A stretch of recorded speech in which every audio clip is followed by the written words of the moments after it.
Hey guys, and welcome back to the channel. Thank you for joining me. We're going to be talking some DC news, and wow, last night I went out to dinner, and when I came back there was just this massive explosion of DC news all over the internet, all over social media. It was kind of overwhelming, and I was thinking to myself this morning before making this video, how on earth am I going to cover all of this information in one video? But I have to say, Cosmic Book News, the person who wrote this article, they did a beautiful job of summing up all the information that we need of the new DCU Slate and all the updates that James Gunn's been putting out in the last 24 hours. So we're going to jump into this article, break down this new information and see exactly what's going on with the future of the DC universe. So like I say, it comes to us from Cosmic Book News. DCU Slate updates, Batman, Avengers-Endgame style combination and more. Yeah, this news is pretty mind-blowing stuff, and I'm so excited as a DC fan to see what's going to be happening in the future. And wow, it looks like James Gunn and Peter Safran, the CEOs, they've got a lot of content planned for the next few years, so keep your eyes peeled, guys. Anyway, so James Gunn and Peter Safran did indeed have a DCU press event, and it was held on Friday. Now, the various media invited to the event have posted their articles. The pair revealed they intend to release 2 live-action movies and 1 animated DC film per year. The plan is also to release 2 live-action shows and 2 animated series for Max per year. So that's a lot of content every year. 2 live-action movies, 1 animated DC film per year, and 2 live-action shows. So that is a hell of a lot of content every year for at least the next 6 years or so.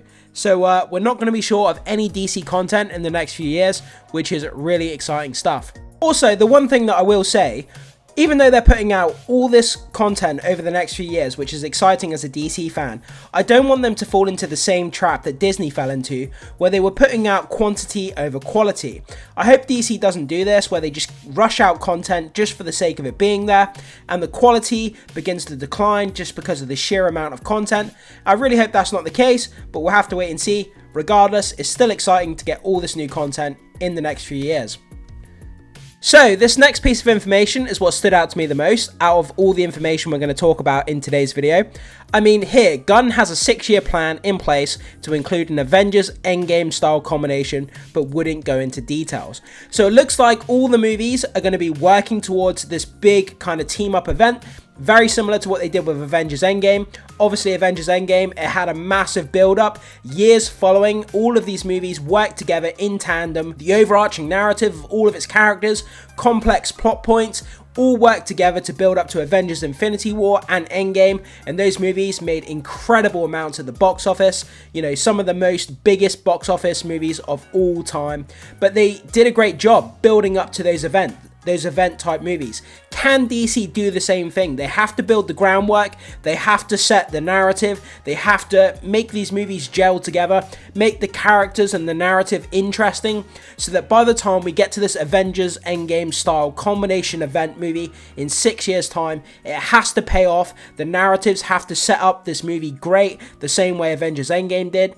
They have to bring it all together and make it work. But can DC do it? Can they set up their own Avengers Endgame style movie? We'll have to wait and see. I really hope they can pull this off, but it's a massive, massive task ahead of them, and I really, really hope that they can, in fact, do it.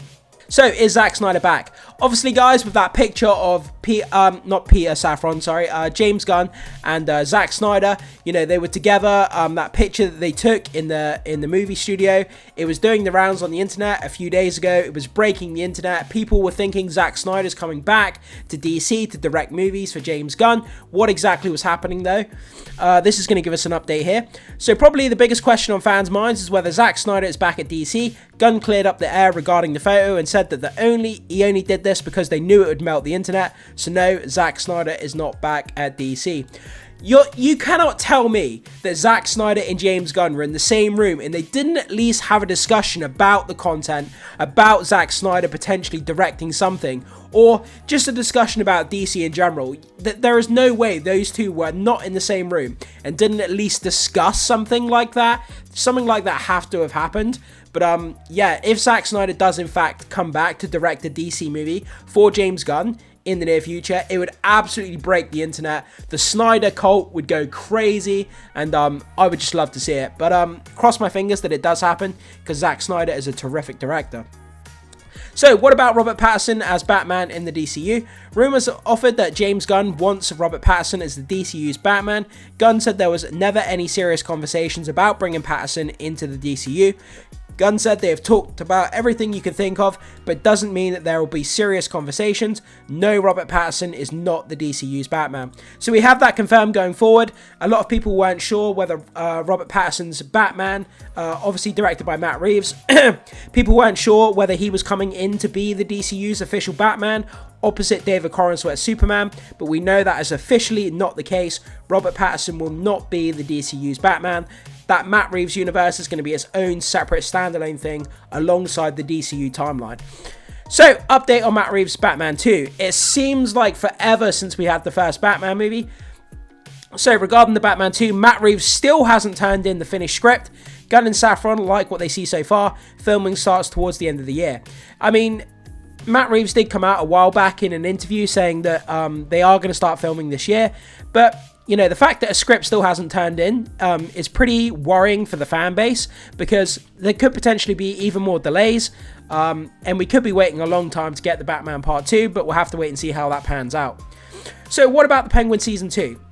Doesn't sound like it's happening. Quote, "We don't know," Safran said. "There are a lot of moving pieces, probably most important, Colin himself." So Colin Farrell has come out recently in recent interviews when he's been asked about Season 2 of The Penguin, and he's basically said that he doesn't really feel like doing it. Wearing the prosthetics that he had to wear in Season 1 was really uncomfortable. He didn't like doing it. The makeup process was really horrific for him to sit through, and you know, he doesn't sound all that excited to come back. But he's won a lot of awards for his role, so that may encourage him to come back. We'll have to wait and see how that works. So, moving on to DCU movies. The Brave and the Bold, obviously the upcoming Batman movie set within the DCU. So, Brave and the Bold is still in development. Andy Muschietti is still attached to direct, though it sounds like he is not actively involved with the development. Gunn is actually developing Brave and the Bold with the writer. He didn't want to reveal due to not wanting to put pressure on whoever the writer is, so we don't actually know who the writer is, which is unfortunate. Muschietti will get the script when it's ready. The movie centers on the Dark Knight and his son, Damian Wayne, as Robin, who is quite the firecracker. Batman is unaware he has a son. Project based on Grant Morrison's run of the Batman. Yeah, I mean, having Damian Wayne in here is something we've not seen before. So that's going to be really interesting, the dynamic between Batman and his son Damian, who he doesn't know exists. I'm excited to see where they go with that story on the screen. Moving on to Superman. Movie is in post-production. Gunn heads back to Atlanta for additional work. Won't be at Comic-Con this summer. Supergirl, halfway through production.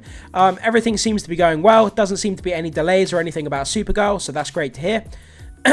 Moving on to Lanterns, the TV show. In production, will premiere in early 2026. Moving on to Clayface. Gunn again confirmed it's DCU. So this Clayface movie is set within the DCU, the same universe as David Corenswet's Superman. James Watkins is in talks to direct, and it films this summer. Sergeant Rock. Safran said they never met with Daniel Craig. Search is underway for an actor to star in the movie. To be honest, I'm not all that familiar with Sergeant Rock. It's something I'm going to have to brush up on, but I know there's a lot of people that are excited for Sergeant Rock. Like I say, I'm not that familiar, but I'm interested to see what they do with it, and I'm hoping that I'm surprised, and like I say, I'll learn a little bit more about the character before the movie comes out. Swamp Thing sounds like it's placed on the back burner as James Mangold is busy with other projects. That's a shame, because I was really looking forward to like a horror version of Swamp Thing. That sounded really fun to me, and it's a shame that it's now on the back burner. The Authority also sounds like it's not happening. It's a big movie. Some of the other story elements from other various DC projects overlap. So it sounds like The Authority is also on the back burner. Again, I don't think a lot of the movie-going audience really care. Like, a lot of people don't even know who The Authority is. I have no experience with The Authority, and I'm sure most moviegoers don't. So the fact that this is on the back burner, I don't think it's a big deal all that much, to be honest. Teen Titans, confirmed Supergirl writer Anna Naguaria has wrote a script, but she's still working on it. A lot of people would be so excited for Teen Titans. It's a massive IP within the DC cinematic universe, and a lot of fans would be really excited to see this, so I hope it comes to fruition at some point. Bane and Deathstroke, one of my most anticipated DC projects they've announced so far. They've only confirmed Matthew Orton is writing the script, but wouldn't say it's for a Bane Deathstroke movie. Bear in mind, guys, Matthew Orton is the same writer who wrote Captain America: Brave New World, so that does raise a level of concern amongst moviegoers, I have to say. Obviously, Brave New World, one of the worst things about the movie was the dialogue, the script, the writing. It just wasn't there, and it wasn't good. And the fact that the same guy is writing Bane and Deathstroke doesn't give me the best confidence for this movie. DCU TV... Sorry guys, I do apologise. I'm a bit under the weather and I'm losing my throat today, so I do apologise. Moving on to DCU TV. So, Peacemaker Season 2 premiere in August. Booster Gold. They had a showrunner but bailed, and now Booster Gold is moving forward with somebody else. Moving on to Waller. Sounds like it might not happen. As Gunn admitted, Waller has been a bumpy road and they are struggling to find the right script. Paradise Lost. That was the Wonder Woman kind of prequel show set on Themyscira, showing the kind of Amazonian warriors. So that's still in development. I think that's going to be something pretty interesting. I'm really excited to see where they go with that. Blue Beetle animated series should be greenlit soon. Follows what happened in the movie. And then also we're getting 3 new animated series aimed at kids. This is great because I want kids to fall in love with the DC properties. So having animated shows targeted towards kids is great. Get a new generation of fans on board, which is great to hear. So starting with the first animated kids show here, we have My Adventures with Green Lantern. Follows Jessica Cruz, who has her life upended when a Green Lantern ring falls from the sky and chooses Cruz to be its champion. Things get even worse when more debris from the Lantern's ancient space war arrives, along with their alien foes. Jake Wyatt is executive producing, and Stephanie Gonzaga is co-executive producer. So we have an update here. Wyatt confirmed on social media My Adventures with Green Lantern is set in the same timeline as My Adventures with Superman. Okay, so moving on to the next animated kids show, we have Superpowers. So this takes place in the Alliance School for Heroes and focuses on new students Lightning, Flash, Plastic Man, Aquagirl, Green Lantern, and Tara, who level up their powers under the supervision of Principal Martian Manhunter in the hopes of one day graduating and becoming the next generation of Earth's defenders. So that sounds pretty cool. It's like a high school for superheroes. I think that's interesting. I think a lot of young kids will like that and kind of get on board with it. Obviously, as young kids going through school, it's something that they can kind of relate to. So I think that's pretty cool. Okay, moving on to the next one, Starfire.